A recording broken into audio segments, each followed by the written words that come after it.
All right, you're good. All right, everybody open up your books to chapter 2. We're going to go over it after listening to the tape. All right, so we're on page 18, if you guys don't know. All right, we're going to go over this. Bumpers will do. You want to highlight that, if not already. So, do you need bumpers? Yeah. Where? Just the front? Front and back, yep. So, in this car, there's going to be bumper here, bumper here. Why do you need bumpers? You know?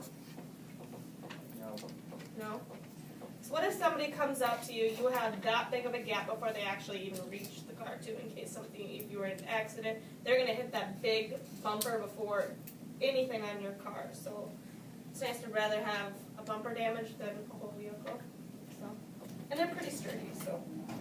Alright, and then before you drive anywhere, what do you want to do? Do you want to drive a car that's maybe not completely fully equipped and a tire's loose, or do you want to drive something that's potentially a little unsafe and just risk it, or do you want to make sure you go over your entire car and make sure everything is in working condition? Yeah, absolutely. Do you need a horn in your car? Yeah. Do you want to, like, say a pedestrian's walking across and they're not walking as fast as you want them to walk, and you honk your horn at them? No? No? Probably not a good thing to do. Only when necessary is honking your horn. Alright, ABS brakes and regular brakes, do we know the difference? No? What do ABS brakes do? Anybody, purple? What do ABS brakes do? I have no idea, to be honest. They pump your brakes. So instead, say you're needing to slow down and it's bad conditions, say it's snowing, and your car's not stopping as quickly, when you go to brake, it will pump your brakes automatically for you. Regular brakes, you pump the brakes yourself. So that's the difference. Anybody know what ABS means? Nope. Think about it. What do we think it means? ABS, automatic. So we do know what it means. All right, flip page. In there?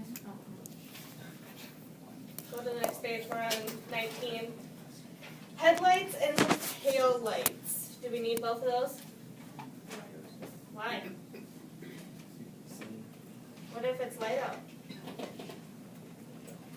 Do you need headlights and tail lights on? If it's during the day, what can you have on? Just your running lights, huh? Oh, hey. You're back?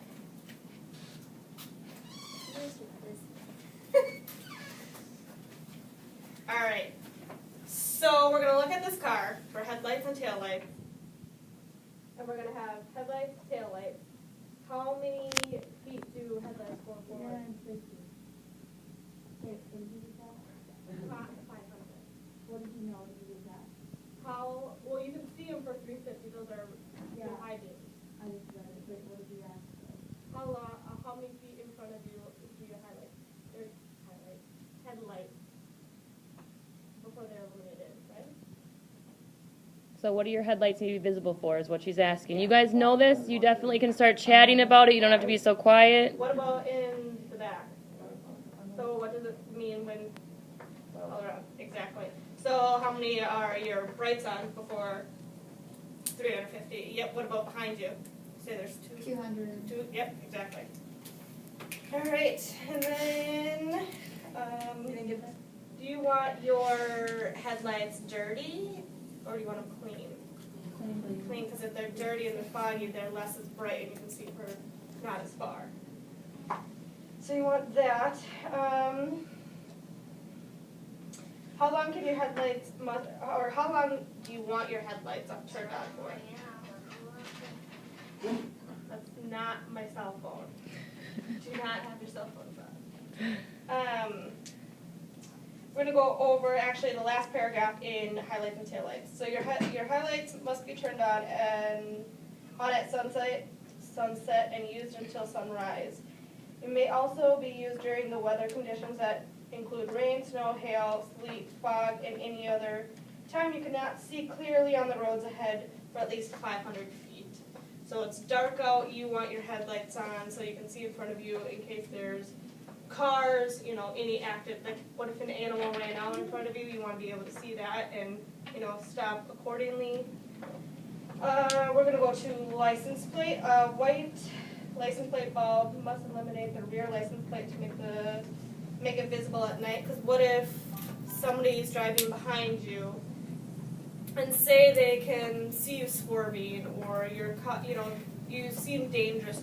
You actually can read, you can call up the police officers and say, hey, this person is unsafe, read them the tail, you know, their license plate number, and the cop can go ahead and take it from there. So you can move away from that person, you can obtain the license plate number, and the authorities can take it instead of they're, you know, not just looking for a black Nissan.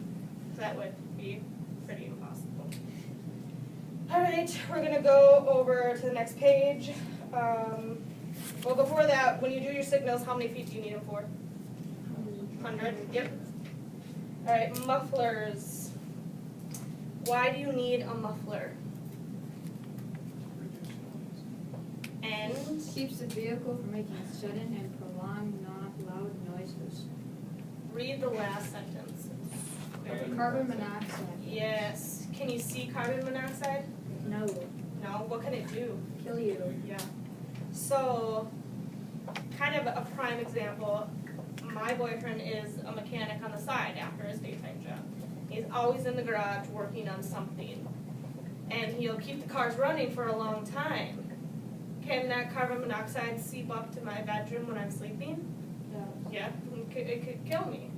So even within a couple minutes, if he doesn't open that garage or have at least something from the exhaust going out, it could kill him as well, and I would have no idea. So having a car running in a garage for a long time causes carbon monoxide, and how long can it take? Just a couple minutes, yep. And even say he continues to open up the garage and air out the garage and everything like that, say he goes and quick takes it for a test drive, and it had the windows cracked just a little bit, and he goes and takes it for a test drive, what can happen? The carbon monoxide can be in the car too as well, and when he's driving, it can only take a couple minutes, and he could completely pass out and, you know, hurt others as well while driving. So making sure that either the windows are up or all the way down, airing them out before you go, making sure the garage door is open, not having the car run for a long time, you know. If you do, again, keep the garage door open, because say you're inside, it can seep throughout the entire house and can kill anybody's children, yourself, without even knowing. So keep that in mind as well. You want to clean your headlights as often. We did that we're going to go back to that real quick. Lights can reduce lights outputs by how much percentage? We're going to go back to that real quick. 75%, yeah, I missed that one, so look like that. All right, we're going to go down to tires. You want good tread on your tires? Probably, yeah. Why? You can still drive if you have 4, right? That'd be pretty dumb. Yeah, it would be dumb. But what could happen if you have bald tires? Yeah, you can definitely hydroplane. You get less traction. Say it's snowy weather out and you go to stop. How good is your stop going to be if you have bald tires opposed to good tread? Not very good, right? There's a trick that you can do to see how much tread with the penny. You can put a penny in your tire, and there's just a little gap. If the tire comes up to his chin, you're good. You'll have enough tread. If the tire is below his chin, there's just a little gap. You don't have enough tread. So you can do that regularly just to see how much tread you have on your tires. Bring it up to your parents. Say, hey, you know, I don't think I'm going to have enough tread. I really don't want to cause an accident. Hydroplaning, running through stoplights, stop signs, anything. It could, anything could happen. So penny trick is a good trick. And then we're going to, what is the measurement of how much tread you need? 1/16. Yep, 1/16, absolutely. So again, right below his chin, where you'll be good. Or about at his chin. Alright, we're gonna go to windshield and windows. Do you need a windshield and windows? Yeah? Alright, your view through your windshield and windows must not be obstructed. So say it's snowed out, you have snow on your windshield, can you just wipe off a little bit of the windshield and go? Just as much as you can see until it all, falls off or gets defrosted off? No? Why?